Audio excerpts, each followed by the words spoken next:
Hey everybody, this is Rabid. Welcome back to the channel, and today we're continuing our examination of how various nations are doing at top tier in 2025 with the nation of Russia. And just for a minor clarification, this is the Soviet tech tree in the nation of War Thunder, but because basically all of the top tier vehicles are Russian Federation, I'm going to be referring to it as Russian vehicles from this point on out. And of course, what I'm doing with this series, if you missed the previous installments, is I play 10 games, I give you my unfiltered record, and then I give you my thoughts on list building and how the various elements of the list do perform in the year 2025. So kicking things off with a bang, my win rate across these 10 games was 60%, and I went with 26 kills and 26 deaths. A 1 KD is pretty underwhelming for me personally, but the 60% win rate does indicate that at least the Russian teams that I was playing alongside are doing perfectly fine.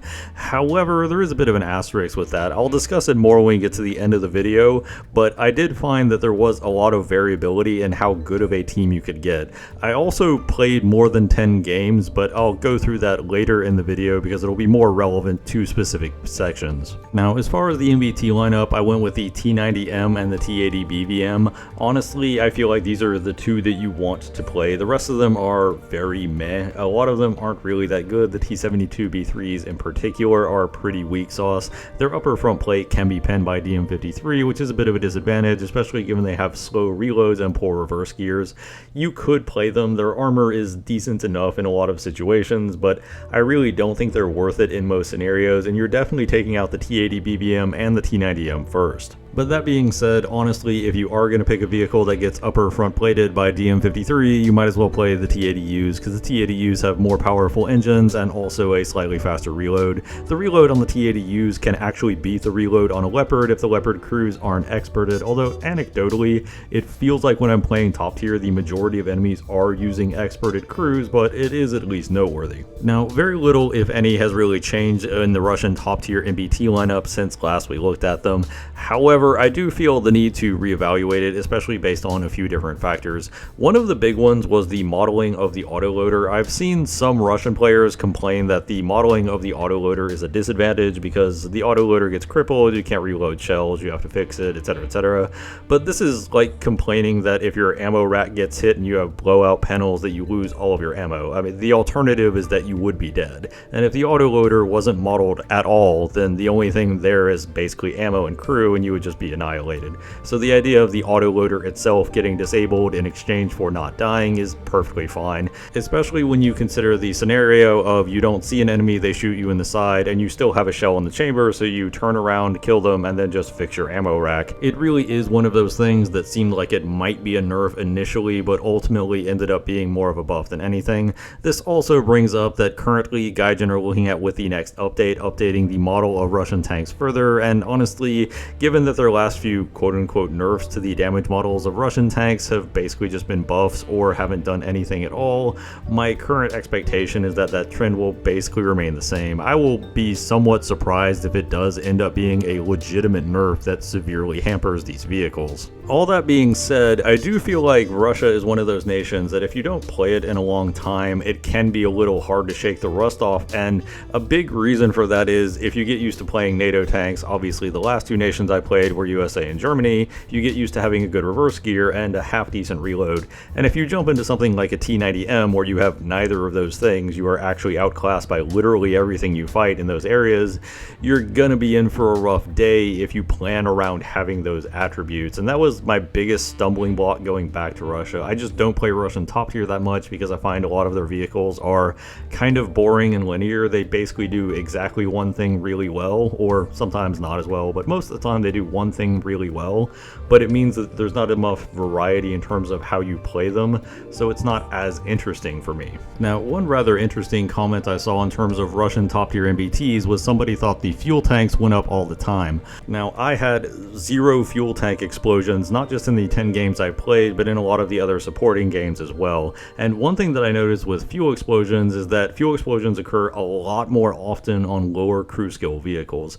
I'm not sure specifically what crew skill actually contributes to your chance of fuel tank explosions going down, but it is definitely a lot less common the higher your crew skills are, and most of my Russian vehicles are well over 100 in terms of crew skills. Quite a few of the top tier ones actually went ahead and experted as well, so generally speaking, if you see somebody complain about getting fuel tank explosions all the time, they're probably a newer player using a premium vehicle, or at least a vehicle that they don't have a very developed crew skill for. With all that being said, I think I was perhaps a little too generous on the Russian lineup the first time around. I do still stand by the T80 BVM being a very excellent tank, but the T90M is basically just a battering ram, and the T72s are kind of useless in a lot of situations. Well, they're not useless, but they do have very limited use cases in many scenarios because their armor doesn't always hold up, and without their armor, they are basically not really worth playing in a lot of cases. So with all of that in mind, I would probably downgrade the Russian MBT lineup right now to essentially passable. It's functional, you can win games with it, but it's not really knocking your socks off. The biggest thing that you can do is these tanks hull down, especially if you can keep the tank moving or make yourself a hard target, tend to be very annoying to take out, because even if you can pen things like the lower front plate, a lot of times the lower front plate isn't enough of a weak point. You'll just go straight through things like the autoloader, as we previously mentioned, or you'll go through fuel tanks, or if the tank is angled and you successfully manage to hit the gap between the front plate and the ERA on the side, a lot of times that just goes through the fuel tank, which doesn't produce any shrapneling whatsoever, so if you don't get a fuel tank explosion, it often doesn't really do anything. So these vehicles, as long as you keep moving and keep aggressively pushing your opponents, or you can get them in a really annoying hold down spot where you can hide a lot of your weak points, are still very tough to take down, at least compared to a lot of contemporary MBTs. I know it's easy to look at a vehicle where the weak point is fairly common and say, well, everybody knows the weak point, but if the weak point is inconsistent enough to where you have to land pretty precise shots to guarantee it works, then it's not as much of a downside. And one thing I would also say, and this is kind of a meta thing, is that good players will a lot of times do what's called centering, which is you try to keep the crosshair relatively centered to where you expect an enemy to appear, and the weak points that you'll shoot on NATO MBTs are usually around that center point, so the amount of variation you need to get it on target is relatively small, whereas if a Russian tank rounds the corner, now you need to drop it really low because they're both shorter than you in general, and the main weak point that is the easiest to hit is very low on the vehicle as well.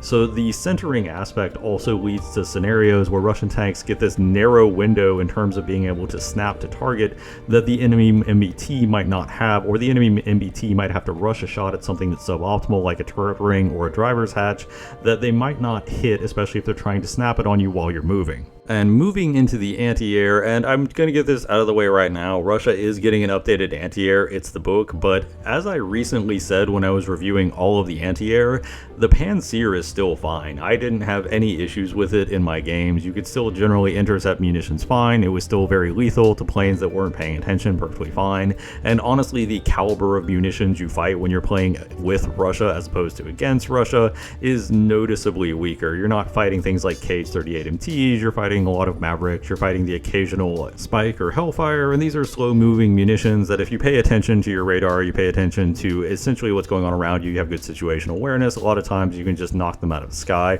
On top of that, because it is a system that can shoot all of its weapon systems while moving, you're less vulnerable to things like GPS guided bombs because you can simply keep moving around. Even if you're not moving around in the biggest area, you're just driving around in circles in spawn, especially with the amount of variation you have on the GPS guided bombs right now in terms of where they hit, because they aren't always 100% accurate, you can generally make yourself an annoying target for most munitions. On top of that, the guns are not completely useless as well, because it does give you a nice backup option for enemies that are low flying or try to do something particularly cheeky. So on the whole, while Russia is getting a new anti-air, and it will probably be an upgrade in some areas, I really have a hard time saying the Pantsir is not perfectly adequate for all of the situations that the Russian top tier lineup often finds it in at this point. It didn't really let me down in any of my games. The few times I was having issues was where I was basically surrounded by aircraft, and most anti-airs would have failed miserably in that scenario as well. All of that's to say, while it would revise the Pantsir down a little, it's not the best anti-air in the game, head and shoulders above everybody else, it's still pretty solid, more solid than what several other nations have, at least at this point in time, and Russia is getting an updated anti-air, so I expect Russia's anti-air defenses will stay pretty constantly good, basically in the immediate future. Now we get into the Russian light tanks, and this is the area where I specifically had to play more than 10 games. The 10 games were after I kind of zeroed in on the light tank lineup I actually wanted, but it actually took a lot of screwing around to figure out which of these light tanks I actually wanted to take in a particular lineup. Ultimately, I decided on the 2S25 and the BMD4, but I'll go into that momentarily. One thing I noticed with a lot of these Russian light tanks, and part of the reason why I swapped to the BMD4 because it wasn't originally in this lineup, was that I wasn't spawning them in a lot of matches. And if I'm noticed that I'm not spawning them in a lot of matches, it's because for whatever subconscious reason, I don't think they're appropriate for the current game environment. And if I'm constantly not doing that, why do I have them in my lineup? So I did some exploring with them and purposefully spawned them a few times just to see what was happening. And ultimately, the two conclusions I came to was that the 2S38, the 2S25M, the BMP2M, the BMP3, all of the options that you have outside of the BMD4 have a few major issues.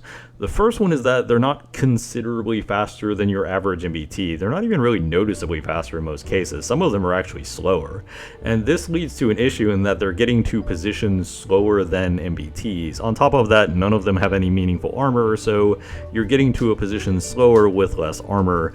And then you have the other awkward aspect in that basically all of them have poor gun depression like the Russian MBT lineup, so you're not using different positions and you're not getting to those positions faster, so why are you spawning them?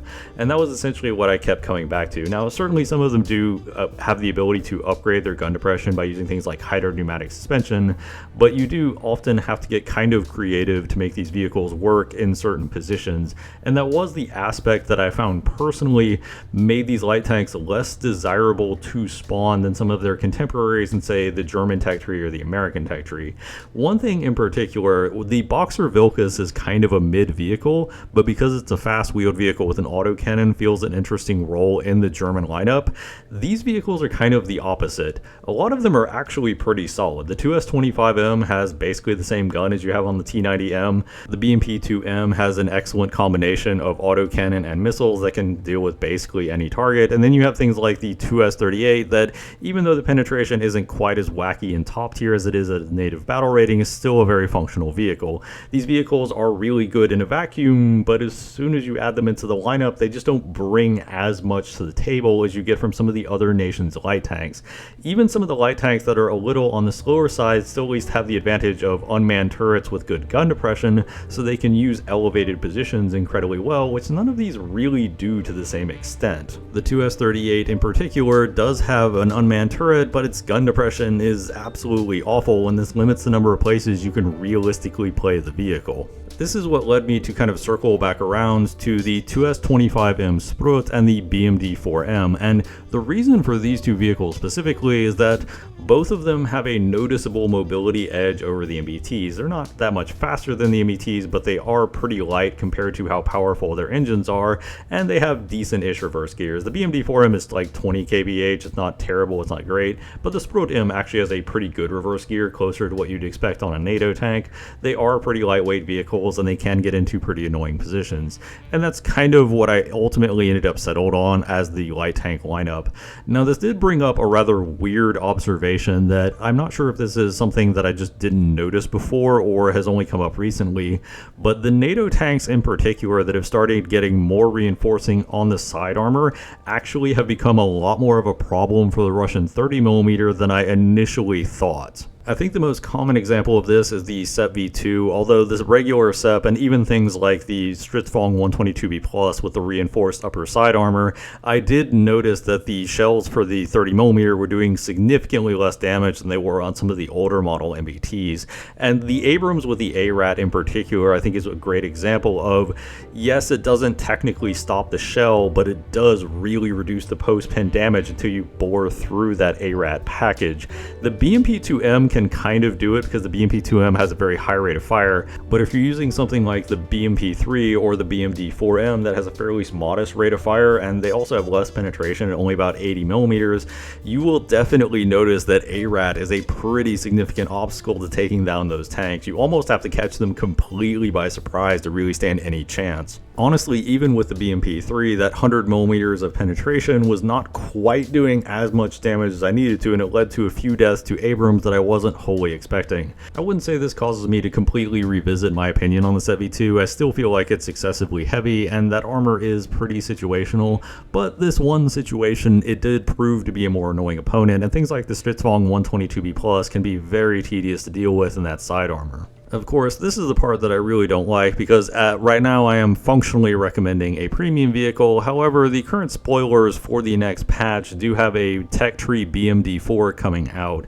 So hopefully that will come out and will actually fill this gap reasonably well, because I did some modest testing with the BMP3 and that absolutely does not cut it. It's not even remotely playable in top tier. You can technically get kills with it, but the reload on the gun missile launcher being around 20 seconds is egregiously bad, and the gun itself just doesn't work in far too many situations. So hopefully we will see a Tech Tree BMD4, because the Russian lineup really could use something more potent in the Tech Tree. Basically all of the vehicles I mentioned as viable options are premium and squadron vehicles outside of the 2S25M. Ultimately, my original assessment of the Russian light tank lineup was, in my opinion, excessively generous. A lot of it was based more around the performance of individual vehicles and not as much how they holistically fit within the broader nature of the lineup. So if I did this all again, I would probably give it closer to a B grade. They're fine-ish, but they don't really elevate it and they don't really change the formula of what you're expecting with a light tank. They mostly just compete with their contemporaries on a relatively even footing without doing anything exceptional. Now, there weren't any new helicopters added technically, but the Mi-28NM did get an upgrade in that it has LDIRCMs, which does mean that infrared missiles are significantly less likely to hit that helicopter. While this does make it generally a better choice for some situations, you will notice I am still using the Ka-52 because it was a pretty low priority. Honestly, in my opinion, you should be seeking to have line of sight to the enemy as little as possible if you're playing these helicopters, because you don't have any way to guarantee that the only anti-air you're going to fight is IR based. You could run into something like an Ito 90M, which is still very lethal to both the Mi-28NM and to a lesser extent the Ka-52. So you still need to play them as though the enemy can swat you out of the sky, even though you will run into scenarios where the enemy can't. And in that context, it's kind of a coin flip as to which one you really care about. I think most people right now should be going towards the NM, but if you still have a Ka-52, it's not exactly a high priority to upgrade. On top of that, the 30mm for the Russian helicopters is incredibly good for shredding planes, and especially if you have something like LDRCMs on the Mi-28NM, the plane can't really shoot you with IR missiles. You're usually low enough to the ground that a lot of their radar missiles aren't viable options, and if they go in for guns, you'll just tear them to pieces with the 30mm. The big issue I see with the Mi-28NM is still the same thing that I saw the last time, and that is it has a very limited selection of weapons that it can put on its pylons. You only have one pair of pylons that can take any kind of missiles, and the others are limited to things like rockets and bombs, so you still have to pick and choose between how much anti-air or how much anti-tank you want. This will often lead to you not having enough of one or the other, depending on what situation you find yourself in. Overall, I do feel like the Russian helicopter lineup does get downgraded to a pretty solid B tier. The helicopters are good in the scenarios where other helicopters can work, and the Vikirs are still a very solid missile if you're not being heavily contested by enemy anti-air, on top of the fact that they are still annoying to kill with most fixed-wing aircraft. And even then, you can also take out most other helicopters if that helicopter doesn't have things like spikes, and if it does have spikes, the Mi-28NM can still take it out because you can't really kill a Mi-28NM with spikes. So on the whole, I think it's a pretty solid B-grade lineup. It's very functional, but it's not exceptional enough to go all the way up to where it was before the rise of the new AAs. Of course, this naturally leads to the absolute roller coaster that was the Russian aircraft, because back when I reviewed them, they really didn't have any good options for strong multi-role aircraft, and then they got the best option for strong multi-role aircraft, and then that option got a little nerfed by the rise of things that can counter it, so it actually went kind of full circle while we were away. Essentially, the big aircraft that got added were the Su-34 and the Su-30SM. The Su-34 was a step generally in the right direction towards a powerful multi-role aircraft, having the excellent KH-38 MTs, and also having some air-to-air missiles and not being completely useless in a dogfight, even though it's not the best. Certainly a step up over something like the Su-25 SM-3. However, it was still pretty limited in a lot of areas and didn't have a very good targeting pod, or it didn't really have a thermal targeting pod at all. Then the Su-30SM comes out, and with the Su-30SM, now you can take 5 KH-38 MTs, a targeting pod, 4 R-77s, and 4 R-73s all on the same platform, and its flight performance isn't terrible. terrible. You can certainly Cobra into positions where you can take people out pretty efficiently, which is really what you want to be doing in top tier ground right now. It's kind of interesting because top tier ground and top tier air don't really behave the same way. In ground, you want to finish the fight as rapidly as possible, where in air, sometimes you can afford to simply run away or extend out or try to play around the enemy a little bit more. In top tier ground, it's just about getting your missiles off essentially any way you can as fast as possible, because that reduces the likelihood that you will all of a sudden get swatted out of the sky by an anti-air that's 100 miles away. With that being said, I would still definitely rate the Su-30SM as a top tier CAS plane. It is one of the stronger planes that you can get. It's definitely competing very fiercely with the Rafale right now. Which one is better is really going to come down to personal preference. I do find that while the KH-38MTs are more effective, the Rafale is just such a good fighter in the air-to-air role that it does kind of outclass the SMs a bit, especially because there's a small meta issue with Russian CAS right now in that enemies know Russia has really good CAS, so enemies really like to spawn camp the air spawn points for Russia, and I noticed this a lot with the SM. Well, I basically didn't get spawn camped at all in the Typhoon or the F-15E. I got spawn camped almost every time in the Su-30SM. Everybody knows that Russia has really good CAS, so everybody is out trying to stop their really good CAS. Essentially, the first person that gets taken out that has enough spawn points is going to take up a jet and try to shut you down. And this was one of the core reasons why the nerf of moving the air spawn back to about 20 kilometers was actually more significant than most people realize. Not necessarily because it gives more breathing room between the ground battle and between the Su-30SM launching its KH-38s, but because it gives more breathing room wherein the enemy air can try to intercept you, which is a fairly common occurrence at this point in ground RB matches, especially if you're playing Russia. Everybody knows how powerful these planes are and everybody wants to shut them down, and I can't really blame them, but this does make for a weird meta scenario in that because everybody knows it's powerful and everybody's gunning for it, it ends up inadvertently becoming less powerful because of it. Certainly you can still get some really good games in the Su-30SM, but you need to be aware that everybody is going to be trying to stop you from having those good games in the Su-30SM. So let's start migrating towards a conclusion, and as you notice with the 10 games, I did have a 60% win rate, and the current win rate for Russia with top tier right now is about 40%. And I did say earlier that I played a lot more than 10 games. Now, part of that was doing a sampling of 5 games, basically at exactly 12.0, to see how much the premium vehicles impacted it.